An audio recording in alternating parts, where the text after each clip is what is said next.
What's going on, guys? Welcome back to WWE Network and Chill, where I, Graham G.S. Matthews, break down all the original content I watch on the WWE Network, as well as on Vice, as today we're talking the two-parter Season 2 premiere of Dark Side of the Ring, right here on Network and Chill, covering the triumph and tragedy of Chris Benoit, Nancy Benoit, and Daniel Benoit from 2007, widely regarded as one of the worst, if not the worst, wrestling tragedy of all time. Dark Side of the Ring has done a great job so far with the stories of Bruiser Brody, the match made in heaven, Macho Man Randy Savage and Miss Elizabeth, the Von Erich family, Fabulous Moolah, Gino Hernandez, and the Montreal Screwjob. But this episode takes the show to a completely different level. Again, not one, but two parts, a 2-hour special premiering a few weeks ago on Vice. And joining me for the very first time on Network and Chill, I don't think I've ever had a single guest on Network and Chill before. It will be Alexis, who watched every moment of this episode with me. So, Alexis, welcome to WWE Network and Chill for the first time. Hi, how are you? Wonderful. And, of course, we watched every episode of the show together. We started with the Montreal? No, the Bruiser Brody episode we watched first. Yeah. We watched the Brody episode. We watched the Montreal Screwjob episode. We watched the Von Erich episode. Yep. Fabulous Moolah, Gino, and then Match Made in Heaven. And then the Benoit episode. Now we're up to speed here. This isn't going up for a while. But in terms of stuff that we've watched in order, I think we're on track here. We watched first of all, before we get into anything, I thought that what they did with this episode was really cool. Was that I've heard of the show before. I had never watched it. Like, I knew you when the show premiered, and we didn't watch it. I didn't watch it. I just didn't have the time, didn't really have any interest. And then I watched one episode, the one I watched with you. I had in my watch later playlist on YouTube for so long. Finally checked it out. Loved it. We watched all the episodes within a span of a week or two, and they're all like, 45 minutes on YouTube, maybe an hour. There's only 6 episodes in Season 1. I think Season 2 will have more. I think they have 8 or 10, but I'm not 100% positive on that. Mm-hmm. So what I liked about this episode, before we go any further with anything, was that they put up Part 1 days before the whole thing was even set to premiere. So it got people talking about it, like, well in advance. It had like 1 million views or some shit like that before Part 2 even premiered on Vice on that Tuesday. So that went up like during SmackDown that week, a few weeks ago as we speak right now, on Friday night, live on YouTube for free. And it's like, wow. And it was one of those things where you watch it and then you can't wait to watch. You can't wait until Season 2, or rather Part 2 premieres a few days later. So it kind of like builds that suspense, makes you want to watch the rest, and then you have no choice. You can't watch Part 1 and not want to watch Part 2. So, of course, I thought that was fantastic. But before we go any further with the actual documentary itself, what was your knowledge, Alexis, of Chris Benoit, having only started watching full-time a few years ago? What did you know about Chris Benoit, aside from the fact that you share a birthday? What did you know about Chris Benoit going into this documentary? Well, yes, of course, we share a birthday, so I will be celebrating my birthday. That falls on his. And second of all, I only knew like bare minimum of what anybody else knew, I guess, aside from like the hardcore fans like you. I just knew like what happened, and then I think you told me a couple things. Like, you told me that they had that memorial show for him on, I think it was Raw, and that's really all I knew. I didn't know his friends. I didn't know Chavo Guerrero. I didn't know Chris Jericho was close to him. I had no idea Vicky's relationship with Nancy. I knew none of that. Absolutely nothing. Well, it's funny you mentioned that. I actually didn't know that either. I probably should have figured that, because I knew that Chris Benoit was really close with Eddie Guerrero. But knowing that Vicky was married to Eddie, Nancy, of course, married to Chris, I didn't really think the relationship went beyond that. I only kind of figured that it was Chris and Eddie that were close and not the entire family. So I thought having Vicky on this was great. I don't think you can do this documentary without the people involved. And I think that's what the creators of the show said on the Talk is Jericho podcast a few weeks ago. That you can't do a show like this or the Owen Hart one, which will premiere at some point. I think it's the Season 2 finale, which is cool. But you can't do a documentary like this without including people that were, of course, a part of it. And that goes for Jericho to a certain extent, because he was really close with Benoit. But not just Jericho. More importantly, Chavo Guerrero, who is more probably closer to this thing than anyone else in terms of people that we know. Chavo Guerrero, the nephew of Eddie Guerrero, whose death they also cover on this episode, which I'll get to in a moment. Sandra, the sister of Chris Benoit. I'm sorry, the sister of Nancy Benoit, the sister-in-law of Chris. And then David Benoit as well, who up until a few months ago had done no interviews, as far as I know, on the Chris Benoit tragedy. He is not Chris's son from the Nancy marriage, but I think from the marriage before that. The son that passed away that was killed by Chris was Daniel, and he was like 7. David Benoit now is like 28, 29. I think at the time he was like 13 or something, because this is now 13 years ago, and it's still very fresh in the minds of many. It wasn't that long ago, and a lot of fans my age know about the Chris Benoit tragedy, but not even to this extent. They get into details I have never heard before, that nobody's ever heard before. They showed shots of the murder scene. Absolutely crazy. Some surreal stuff they get into here that's really chilling to watch, and a lot of people saying, I can't watch this again, or I can't watch it at all, knowing the subject of the material that they get into. So the documentary itself, I'll maybe ask you this again at the end. How does this compare to not only all the other episodes of Dark Side of the Ring that we watched in the last month or so, but also other documentaries that we watched? I mean, it's hard to say that it's one of the best. I think it's one of the best I've ever seen, but it's hard to say that it's one of the best when it covers such depressing material for 95% of it, you know? So where does this rank amongst other pieces of wrestling documentaries that we've watched together, including other episodes of Dark Side of the Ring? That's a good question. I would say this one was one of the best they've ever done that we've seen, that they've put out so far, along with the Bruiser Brody one. I think Bruiser Brody and Chris Benoit are very close, but I think the Chris Benoit one is like it ultimately tops it, because it just kind of felt like they were addressing the elephant in the room. Like, I mean, the whole series is about wrestling tragedies and like stuff like that, and that just is like when are you going to do the Chris Benoit one? You know, it felt like such a big deal. You know, like we're finally doing this. We're finally talking about it, because I think you told me this, but I know they were talking about, like, a very, very, very long time ago, they were going to make a movie about the whole thing, but they just scrapped it ultimately. So I feel like, is this not one of the, if not the only documentary about the whole tragedy? Yeah, I think it is. I know someone wrote a book on it, and that guy was actually interviewed for this special. He was the guy, he was in part 2.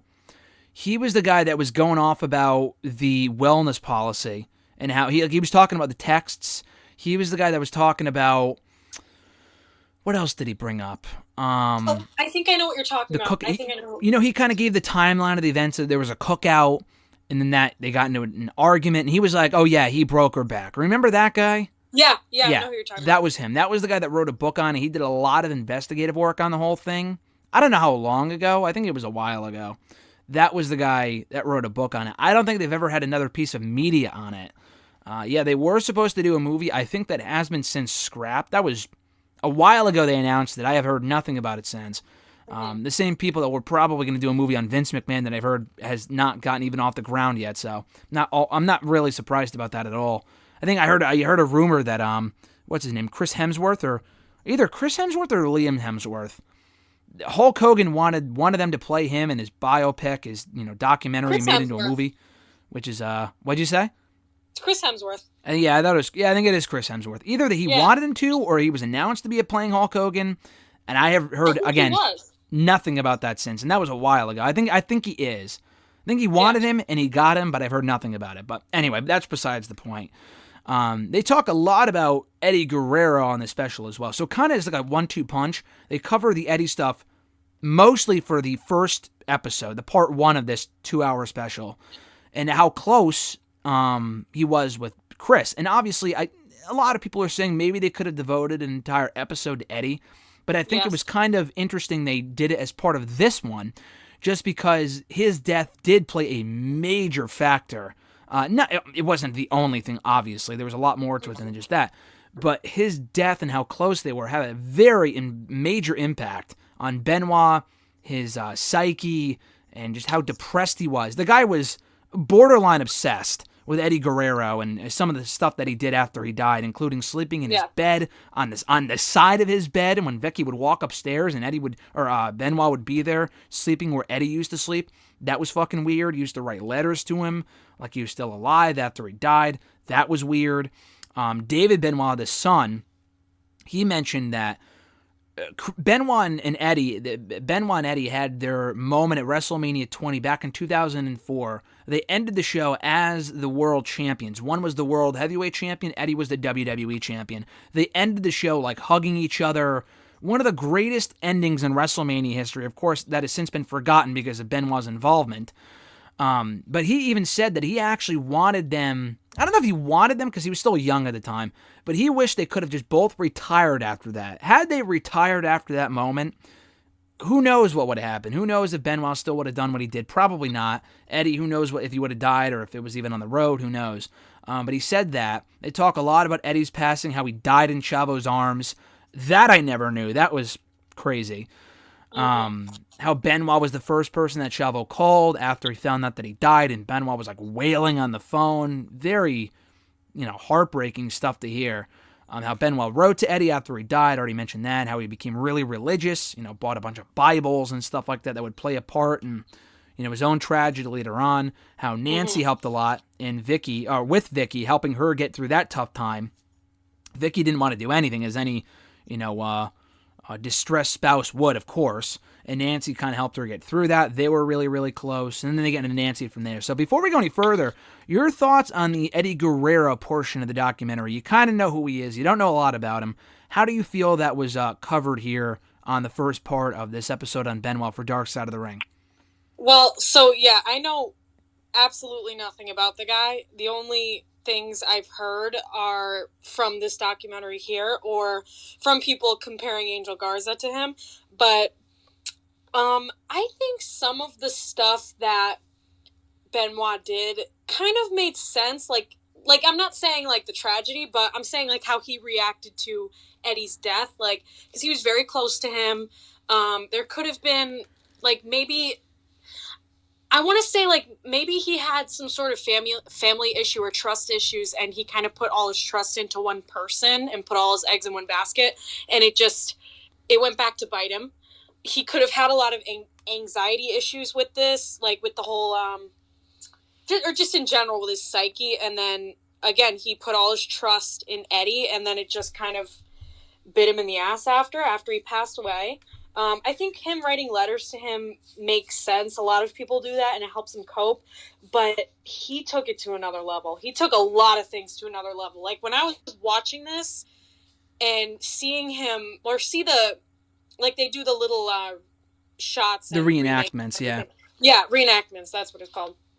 And seeing them, like, the actors act out, like, him crying in the gym, or him wailing on his side of the bed, it's just like something's not right. Like something else was going on with his head, or I don't know what. Like a lot of research could be done with that portion alone, because it was just really haunting to see, especially this guy that they said has no emotion and has a hard time showing his emotions to a lot of people. For him to react so strongly to Eddie Guerrero's death is really, really creepy. And it's like what's really going on inside of his head, Yeah, it was crazy. And you got to consider too that, I mean, again, his reaction is natural and expected to a certain extent, but not everyone who has someone die, does something as crazy. Not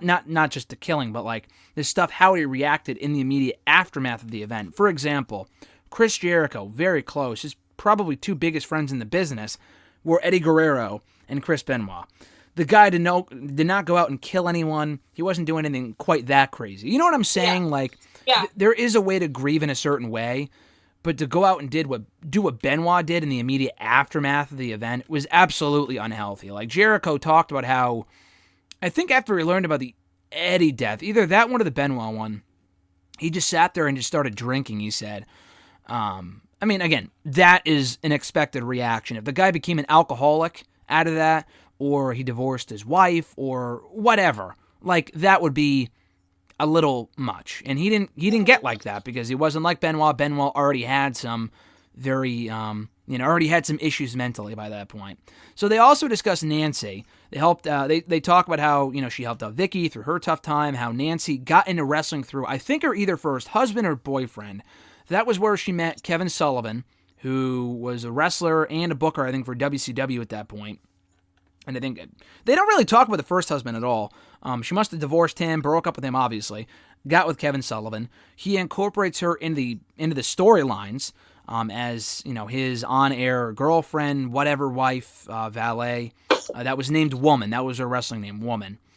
And then Kevin Sullivan unknowingly wrote his own the breakup of his own relationship in putting Benoit with Nancy, which I thought was very fascinating. This I didn't really know. I knew that she used to be with him. I didn't know about this part. That he wrote his own breakup here, in putting them together. They fell in love, and they filmed some stuff where they were like, she left Kevin for Benoit, and that was kind of like life imitating art, and that was what became the reality soon after. He was accused of abusing her, of abusing Nancy. Sandra talked about that, the sister. He denied it. We don't hear from Sullivan, which was a little telling, but he denied that the abuse ever took place. We don't hear from him. We don't see him. Whatever. That's all we hear on that front. So Benoit, Nancy legitimately fell in love, had Daniel. So David came from a previous marriage of Benoit's, and Daniel they had that Benoit and Nancy had together. So again, before we go into the other stuff, well, the heavy stuff surrounding the murder itself, your thoughts on that portion of the documentary. And I thought it was cool because, and I'm thinking to myself, all the other episodes that we've seen from season 1 all had these cool titles like The Killing of Bruiser Brody, The Mysterious Death of Gino, or Gorgeous Gino, The Last of the Von Erichs. This episode, as far as I can tell, was simply called Benoit. And it wasn't called The Tragedy of Chris Benoit because it's not just about Benoit. It's not just about Chris. It's about the entire Benoit family, which I think is great that they did that because it is about Benoit.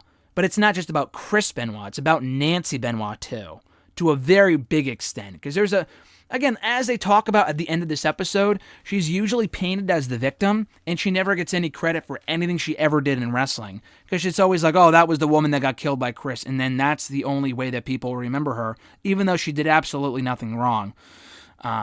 So I thought that was interesting. I kind of picked up on the fact that it was just called Benoit and not Chris Benoit because they did that on purpose, I feel, because they wanted to give her credit as well. They interviewed Sandra, like I said. So your thoughts on the background they gave on Nancy Benoit on this episode? I thought that all that stuff was very, very, very interesting. I believe, so she had a boyfriend before the second guy, and then he was into wrestling, and they went to like some wrestling show, and I think this was probably after, or no, this wasn't after they separated from like her first boyfriend, but she was like at a show, and they picked her up because they saw how pretty she was. She was like in the front row, and then she got a gig there, and then she left the guy because her first boyfriend was like abusing her or something. So she already had like a bad. And then after the second guy, she had a bad track record with, her choice in men. And then the men that were into her. But I think it's always very interesting to look into the other side of stuff like that because, like you said, it's not all about the perpetrator. It's about the victims, but it's about these people. Like, they have lives. They don't have one identity to, like, what happened. Like, it's three-dimensional. Like, she had friends, she made an impact on people, and hearing, like, Vicky talk about her, I know this sounds dumb, but it makes her sound like a real person. Because, like, for me, I heard about the whole thing, obviously, like, very recently, like, in the past 2 years, if that, not even. And like, I just heard about her. And Chris Benoit, too. It's like, oh, yeah, these people existed, but they're not here anymore. So they're not, like, they don't even seem real to me because I never experienced seeing them live or seeing a show with them on while they were still alive. And then watching this documentary kind of gave them life. Like, it gave her three-dimensional life, you know? Mm-hmm. Yeah, no, which I thought was nice. They didn't just paint it out to be her as the victim and then she died. Like, they actually gave, I don't want to say gave you a reason to care about her like it's a fucking wrestling storyline, but, like, they actually introduced you to who she was, what she was about, her career, that, again, does not get a lot of credit. I've known about the Benoit thing for a long time now, and even I didn't really know. I knew she was in wrestling, obviously, but I didn't know about this Hall of Fame-worthy career she had as a manager in WCW with Benoit, with Sullivan and a few other people. Yeah. To the point where Jericho, I think it was Jericho, maybe somebody else, I believe it was Jericho, someone had said at the end of the episode, like, she belongs in the Hall of Fame, but that will probably never happen. Yeah, Jericho did say that. And he said it in his podcast, too. Yeah, and I totally agree, and I don't think it'll ever happen just because I'm not really sure how you can do it. Maybe you can call her woman, but a lot of her wrestling career was involved with Benoit. It's tough. And they even say, I didn't write this down in my notes, but Jim Ross even said, like, oh, the never-ending argument about whether he deserves to be in the Hall of Fame.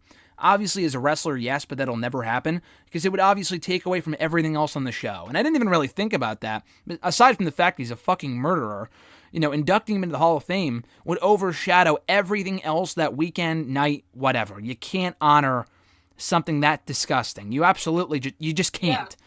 So It makes complete sense. So what I'm going to do now, I wrote down a shit ton of notes here about the documentary. I'm just going to run through all of them because they all kind of bleed together from this point forward. And then we'll just discuss afterwards. So Here's what I have written down from the episode. And again, this is in no particular order. And I may miss a few things, so we'll talk after as far as anything I missed or whatever, any interesting tidbits I didn't cover. CTE. There's a lot of things they talk about, a lot of factors. I love the fact they broke down what may or may not have factored into his death. The Eddie thing is a big part of episode 1. In episode 2, they discuss the steroids. They discuss CTE. They discuss alcoholism, because I guess he drank a lot. That I didn't know. The CTE, they kind of tie into Chris Nowinski, who you have no idea who he is. A lot of people wouldn't, of course. He was like a jobber for WWE for a year or two. I think he got started on Tough Enough. He was only there for a cup of coffee. He got involved. His career ended, as he said on the special, through concussion. So he specialized in that, became like a doctor, I think, or something like that. And he's worked a lot with concussions over the last 10, 15 years. He was there right before Benoit died. Benoit reached out to him, saying, hey, can we have a talk? Like, I think I might have whatever you're talking about, the whole CTE thing. He called him one day. Benoit and Nancy sounded like they were having, Chris and Nancy sounded like they were having an argument over the phone. He kind of hung up on him, and that was it. So they never really actually got to talk about whether he had what he thought he had at that point. I don't think they mentioned it on the special. It has been since revealed that he had the brain of an 80-year-old with Alzheimer's. That's how bad his brain was from years of taking the chair shots and everything else, which is completely terrible. The steroids, though, was really what the media ran with in the immediate aftermath of the tragedy, because the whole CTE thing didn't come out until months later, because Chris Nowinski reached out to Benoit's dad, who said, I think your son might have had X, Y, and Z, these issues with his brain. Can we do an autopsy? He said yes. They ran the autopsy, found out that his brain and certain parts of his brain were really fucked up to the point where it definitely played a factor in him doing the crazy shit that he did. Because everyone was saying, oh, how could he do this? Like, we never envisioned Benoit to be that type of person and Chris to be this person.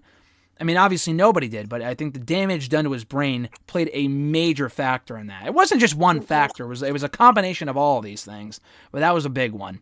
WWE never reached out to Benoit's family, that being David and Sandra specifically, the sister of Nancy and then Chris's son David, after the tragedy, which is completely fucked up. They just wanted to distance themselves as much as possible from the whole thing after it happened.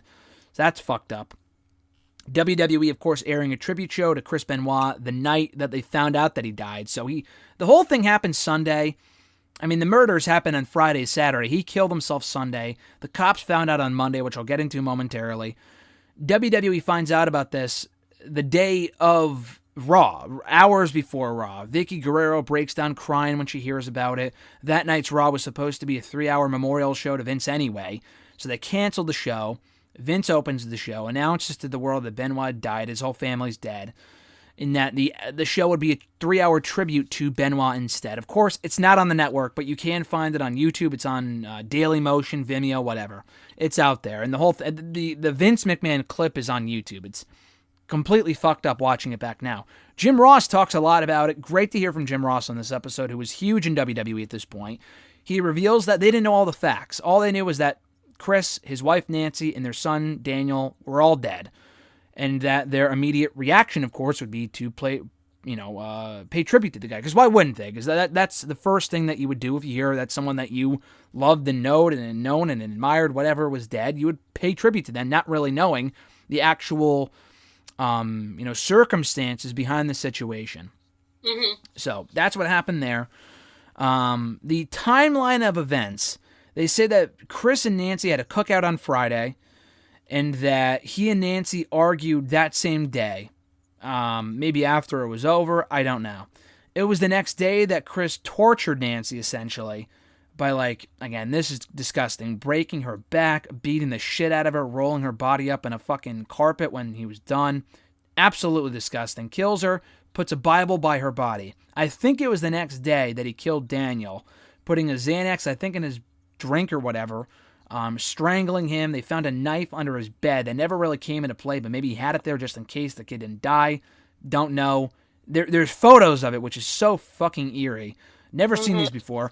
That's how he kills Daniel. Benoit actually called Chavo, because they talk about this in part 1, which is why I'm saving it to talk about it now. But they get into the exact specifics, that Benoit waited to call Chavo, saying that, my family has food poisoning, I can't make it to the pay-per-view on Sunday, which he was set to be a part of wrestling CM Punk for the ECW title, set to win probably too. That with Benoit, he called Chavo after he had already done these heinous actions, this heinous shit, before he obviously killed himself. It might have been after he killed Nancy, but not Daniel, I don't know. It was around Saturday night, because he sent those texts out the next day saying... oh my God. What were the exact... The garage door is open, the dogs are by the poolside area. What were they exactly? It said the dogs are in the enclosed pool area, and the garage, or the back door is open, or the garage side door is open. Those words, I think, if there's anything that I take from this whole thing, it's those texts. That's fucking terrifying. To get that text, and then understanding later what it actually meant is it gives me chills. Mm-hmm. Yeah, no. The weird thing, too, about it was that he had sent them multiple times, along with his address, in multiple texts to multiple people, including Chavo and another guy named Scott Armstrong, I believe, who's a referee for WWE still, who were close with Benoit. And they came from both his phone and Nancy's phone. Whole thing is fucking weird. Late Saturday night, early Sunday morning at 3 a.m. He disregards it. WWE was pissed that Chavo didn't tell them about this, but he was just trying to save his friend because he was no-showing the show, whatever. So he didn't really think anything of it until after this whole thing came out. So he almost wrestled that night.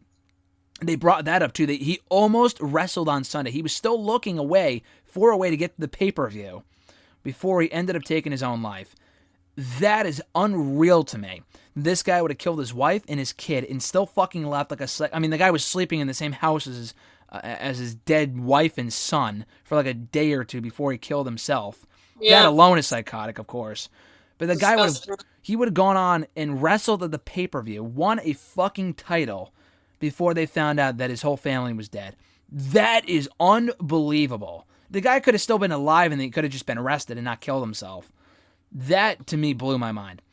So, also, before he took his own life, he looked at ways to kill himself without much pain, which, that was when he came to the conclusion of hanging himself, because it wouldn't be that painful, I guess. He did it in his own gym, and he did it after he was drinking a lot, because, again, he drank a lot. There were a lot of, wine bottles, whatever, in the garbage can near where he died. The cops find him on Monday. They send some cops to go do a welfare check after the WWE had reached out to him. He didn't, answer, whatever. The neighbor was there. The neighbor went in because they went to go feed the dogs or something, and they said, "Oh, Daniel's dead, whatever." The cops go in. They immediately can tell that something was wrong because they could smell like a dead body from a mile away. They show the pictures, absolutely crazy. They see Benoit's reflection of his body hanging in the... Oh, it's so disgusting. They think he's still alive. They see the body, just surreal shit. The sheriff said that he would talk to Benoit. He would talk to Chris once or twice a week. And, they were fairly close. So he thought it would be like, he would go in, check it out. You could tell that something was wrong immediately as soon as he stepped in the house. But he thought when he heard the call that it would be about like Benoit drinking or just a domestic abuse situation, whatever, not obviously expecting what ended up happening. I already mentioned the unused knife under Daniel's bed. Chavo and Jericho were the only ones that reached out to David after this whole thing happened. Nobody else except for Chavo and Jericho, which is crazy. Sandra, the sister, I don't know if she lived there with them, because Nancy was like, "Oh, go see a movie or whatever," the day that she died. I don't know. The timeline's a little weird. I think she was like a little down and she was just telling her to like go out and like have some fun, go relax or something like that. Okay, so she didn't live with them, but she breaks down crying. She had to be like go to the hospital. She had to be, I forgot what the word is, inundated? I don't know, something like that. Sedated, I believe. Because she was so completely out of it. She was losing her mind, of course, given the details of the situation. She said also this, I thought this was pretty telling. She said that she could eventually forgive Chris for what he did, Benoit, but not today. I mean, obviously no one ever will. Most people would not. And the fact that she said that she could is very, it's crazy to me. It's nuts. And that she said that carrying around this hate for so long, 13 years, can be exhausting, is what she said. Jericho noted, who was the narrator for the I don't know if he's the narrator, but he's all over this episode. I believe he's the narrator for all future episodes after this. He was the one who noticed how weird it was that William Regal, during the tribute show, he could kind of tell that something was up. And I think it was later on during Raw, actually, that as we found out, it was during Raw that they found out the exact details of what happened. They were already airing the tribute show at that point, so there really wasn't much they could do. So it kind of felt like Regal knew something that no one else did, and he lived in Florida with Chris for a while there, so he kind of knew how he was and what may or may not have happened. So, they lived in the same town, actually. Yeah, the same town. I thought it was Florida, but yeah, in the same town.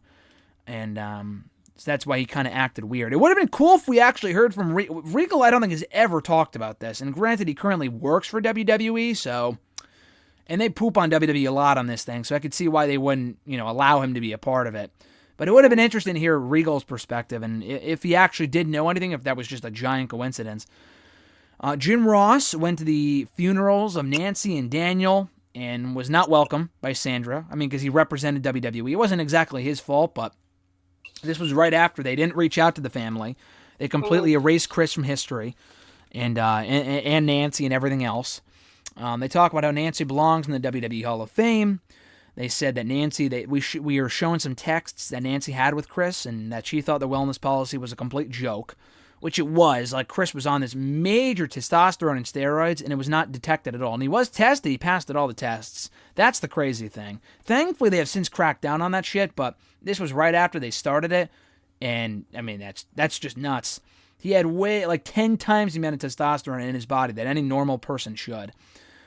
Benoit, again, he looked up ways to kill himself painlessly before he died. The resurrection of a young boy in the Old Testament from the Bible. Oh, that was so fucking creepy. That is so weird. After he killed his son before killing himself. And, yeah, that's about it. It does end on a positive note, so it's 99% negative and depressing. But it does end on a positive note with it being revealed that Jericho actually reunited Sandra, the sister of Nancy, and David, Chris's son, as they hadn't spoke to each other or seen each other since the whole thing happened, since before it happened. So they reunite. They were at not the All Out pay-per-view, but All In, which was in September of 2018. It might have been All Out, but I heard someone else say it was All In. So that was actually a year and a half ago. And that's when they reunited, was back in late 2018. They've been on really good terms ever since. So, that was everything I have from the Benoit documentary. A lot of heavy shit. Alexis, what were your takeaways? Anything that I missed? Your immediate reaction to watching the documentary and everything I just mentioned there? I cried after.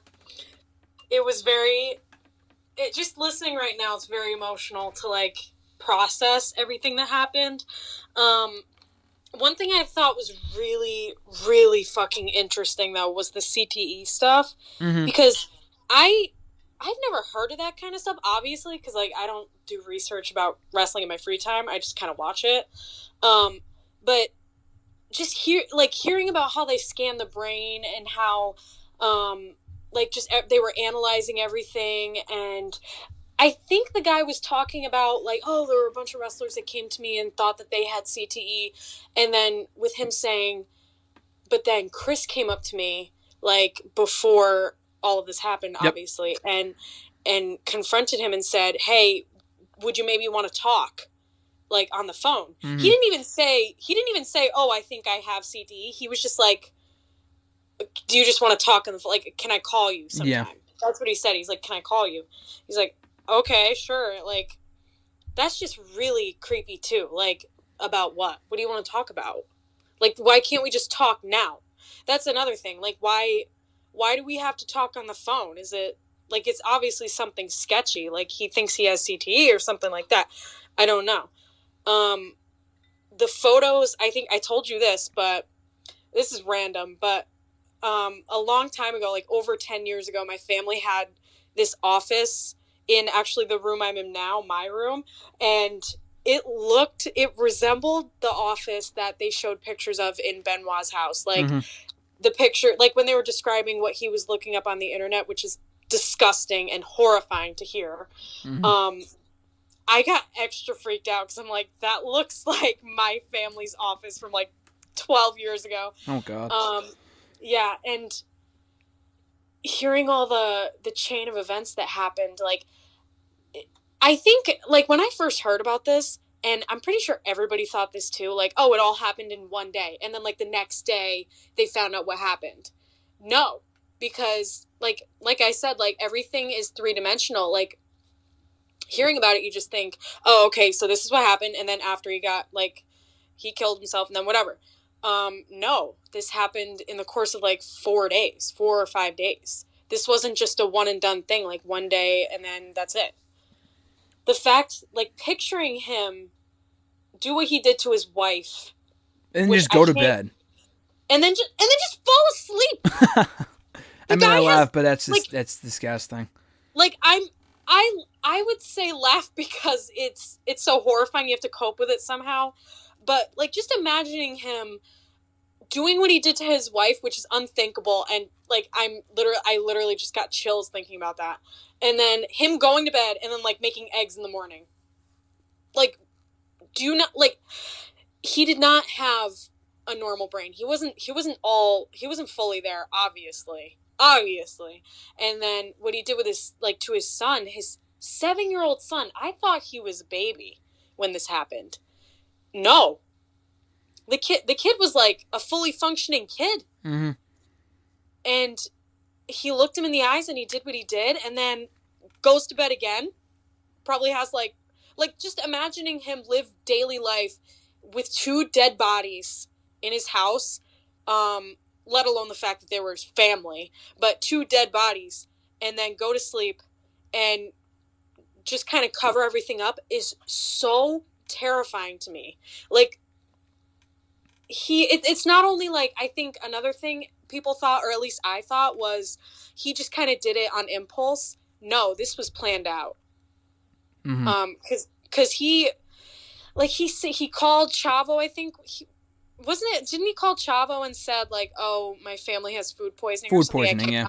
The day of the pay-per-view. Yeah, like, he planned that whole thing out. Yeah. And then the text, like, I don't know if I'm stupid, but after we watched the documentary, I'm like, this is a terrifying text. Like, it makes no sense to me. Why would he send a random text and then send it from Nancy's phone and then send it to somebody else as well? So, like, a total of 4 texts saying the same thing. And then we looked it up on Reddit because I was, like, you and I were just like, what does this mean? And then someone said, and I think this is obvious, but they said, like, oh, Chris sent that text to kind of warn the police and warn whoever was going to find them, like Chavo or whoever, like there's dogs there. Like like don't be scared, the dogs are in the back, so the dogs are away, and then this door's open so you can come in and find our dead bodies. Like that's horrifying. That's so like, crazy. I know, and maybe it's because I'm overly emotional. I don't know, but I'm putting myself in their perspective, like just imagining a very close friend of mine sending me that text at like 3 a.m. I'm like, what the hell does that mean? Whatever, I'm going to bed. And then you figure out that he was giving you tips on how to find their dead bodies. Mm-hmm. Like, that's haunting. And I couldn't even, like, I still can't cope with that. Like, I just can't. It's terrifying. The whole thing is very, very heavy to listen to and talk about. And I feel really bad for the son. I think I was telling you. One thing I think they talked about, I don't think they talked about it enough, was like the fact that he was so heavily affected by it, especially because he wants to be a wrestler. And yeah, he didn't mention that here, but he did talk about it in the Van Vliet interview a few months ago. Yeah, exactly. So he wants to be a wrestler, but I think Jericho talked about this in his podcast with the other guys, but he can't really do that. Like, the guy's screwed because of what happened and because of his connection with his father. And a lot of people, I think, give him shit for like holding his father to this high like standard. He sees him as a hero, and a lot of people are giving him shit for that, but you got to remember, it's his dad. Like, that's his dad. Like, imagine your father doing something like that, and you've grown up with him, you're really close to your dad, and then he does something like that. Like he says in the documentary, that wasn't my dad. That wasn't him. That wasn't his brain. That wasn't his actions. He didn't do that. Something else made him do that, because that's his brain coping with the fact that this is somebody he idolizes and he loves so much. So how could he do that? It's his dad. Mm-hmm. So I think all the shit that he gets is totally unfair, because this is the son we're talking about. Like, he's his freaking son that's left alone, and now he wants to be a wrestler because he wants to shed light on his father, but nobody else sees it that way. And I think that's what really sucks. So I think this documentary really helped with kind of giving his side of the story, and then kind of shedding light on the whole, not the situation, obviously, because there's no saving that.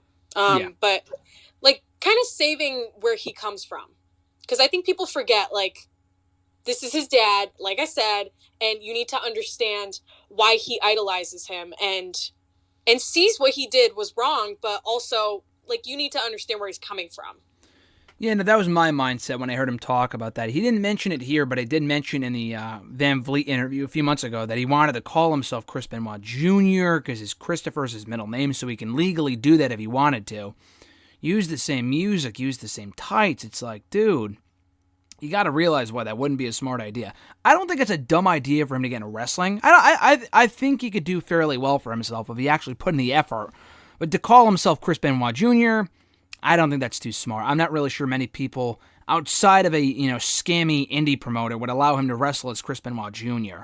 And I think they didn't mention it here. I did some extra research on the side after I listened to that Van Vliet interview in January about with David Benoit, and he was talking about his wrestling career and how he trained with Lance Storm, who is in one of these documentaries I think we watched. You don't really know who he is, but he has a wrestling school. He trained there very briefly, quit, never looked back. And he's like, oh, I want to train to be a wrestler. And the guy's like 28, 29. It's like, dude, you're not getting any younger. If you want to wrestle so badly, then why haven't you trained at all? He's like, oh, I'm going to go to AEW, blah, blah, blah, and all this other weird stuff. He's really close with Natalya. I think Natalya actually brought him backstage to a WWE show, maybe about a year or two ago, I think. And it must have been about a year ago, because to the backstage area in WWE, he wore a fucking AEW shirt. Like, come on, dude. Like, I can see why you'd be pissed at the company for, like, everything else 13 years ago. But, like, then you want to go back? Like, I don't know. He doesn't really seem like that he's not 100% there either. It's just a little bizarre to me. But that's a different story for a different day. Great stuff here. Great to have it focus on David and Sandra, I thought, too. Not just be about, oh, yep, killed family, that was it. Whatever. Move on. Vicky Guerrero talked about how they kind of had to cope with not mentioning him anymore. how they had to erase all mentions of Benoit, which I totally get. I completely get that. Why would they want to promote the guy? It makes no sense. Like, his matches are still on the network, but they won't go out of their way to mention him, and again, why would they? But I thought the reunion of Sandra and David in the end was great. The whole thing was, again, very, very interesting. I thought it was a great documentary. I would absolutely watch this again. I would show it to any non-wrestling fan, because you don't have to be a wrestling fan to watch this one. Some of the other ones, maybe like the Montreal Screwjob, they may not actually get. But like this one, you could show to anyone and they'd be like, holy shit, that's crazy. It's that good. I think it's really, really well done. The actual material is frightening, but the way that it's shot, like, I'm not going to not say to not go watch a horror movie just because it's scary or whatever. Like, if it's beautifully shot and has, it's well told and whatever, then whatever. And I think that's kind of the same story here in terms of the people that got for it and the shit that they covered, leaving nothing out as far as I'm concerned, as far as I kind of picked up on. So, yeah, this was awesome. That was the Benoit documentary, part 1 and 2. You can check it out on YouTube as well as on Vice.com. There's a lot more coming up on Season 2. That we will be reviewing right here in the show, whether Alexis and I both, just me, we'll find out. But the second episode was on New Jack from ECW. They have more coming up on the Brawl for All, the Road Warriors, aka Legion of Doom. The Owen Hart one is the season finale, and they got a couple more. Dino Bravo's another one, his death and whatever. So there's a lot for them to cover. A lot of good episodes coming up very soon that I'm very much looking forward to. Any final thoughts, Alexis, on the Benoit documentary and Dark Side of the Ring on the whole?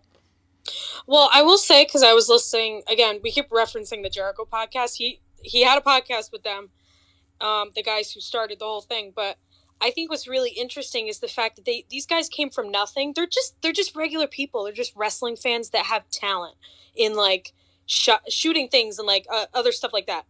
I think it's really interesting that they came from nothing and they're sitting there interviewing, like, a family member of Chris Benoit, doing a documentary, like the first documentary on him.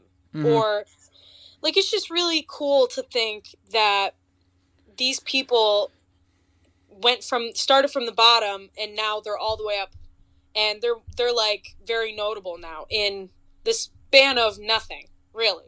A couple years, maybe. Everything really kind of skyrocketed with this whole Chris Benoit documentary. But I thought it was very, very, very good. Very interesting. I would watch it again. I'm trying to get my dad to watch it because he's a wrestling fan too. I recommend this to anybody. The whole series I recommend to anybody, because except for like the Montreal Screwjob episode, maybe. But I think but even that one, I think they do a pretty good job of kind of breaking it down a little bit. They do a really good job of telling, like, the whole episode is kind of about, okay, this is what's going on behind the scenes. This is how it works. We have good guys, bad guys. Like, the whole season does a fantastic job of educating people on wrestling, not only on the stories they talk about in each episode, but also about wrestling in general. Like, I feel a lot more knowledgeable on the subject than I did before watching the Bruiser Brody episode, which I thought that's one of my favorites. Yeah. So yeah, I'm extremely excited for season 2, and I know they were possibly talking about a season 3, not in the works, obviously, but like hoping that it would happen. And I'm really happy for them and their like TV deal and everything. Them trying to get Vice to put the show on their channel. I think they're really talented, and I'm really excited for season 2. Yeah, they said a lot of ideas. They brought up a lot of things they would want to cover in a potential third season at some point down the road, probably next year, because I think season 1 aired around this time a year ago. So if they're going to continue doing it, next spring would make the most sense. But we do have season 2 to look forward to. I also like the fact that they're just wrestling fans and they got this cool TV deal, and they wanted to have Hogan, I think, on the Savage one, but I mean, obviously they're too unknown, so why would Hogan partake in it? And then now they have all the fucking Jericho's a part of it. They have, Jim Ross and all these other big names, which is awesome. I think, and I was saying this to you yesterday, but I don't know if this would be a good idea, but I really think they should talk about, like, Jerry Lawler or like stuff like that. I can't think of anything else really, because I don't know that much as the next wrestling fan, but I'm so excited to see where this goes. Because, documentaries are kind of like, not really excited about them. But, like, watching this one, or this series, I guess, I want to binge watch the whole thing. And I want to watch it again. Like, I want to watch all these episodes a second time. Mm-hmm. Because they were just that good. They're really good. Like, these guys have immense talent. And I think I recommend this series to anybody. Yeah, it's phenomenal stuff. Definitely worth checking out. Non-wrestling fans, wrestling fans themselves will absolutely love it. I feel bad I didn't jump on this sooner, and I'm glad we got to binge them all. I'm glad we binged them when we did, because then we only had to wait. It was like when The Good Place came back. Like when we watched the entire show, the 4th season debuted like right after. Yeah. It wasn't like we watched. I mean, watching it live is cool too, but like with this show, we saw the entire 1st season. The Benoit episode went up like a week and a half later, so it worked out perfectly. So I wasn't left waiting like, oh, I gotta wait another year for this. But yeah, I'm looking forward to that. I don't think they'll ever have like McMahon on there, Vince McMahon. I don't ever see that happening. They were talking about that on the podcast. That'd be amazing, but he doesn't really do stuff like this. And especially they're shading on his company. I don't really foresee that, but I guess anything is possible. But yeah, check out Dark Side of the Ring. Again, the Benoit episode is available right now on Vice.com and on YouTube. More reviews of Season 2 to come right here on WWE Network and Chill. Be sure to like the video, drop a comment, share the video, and subscribe to the channel for more daily content. For Alexis, I'm Graham G. Matthews. We'll catch your ass down the road.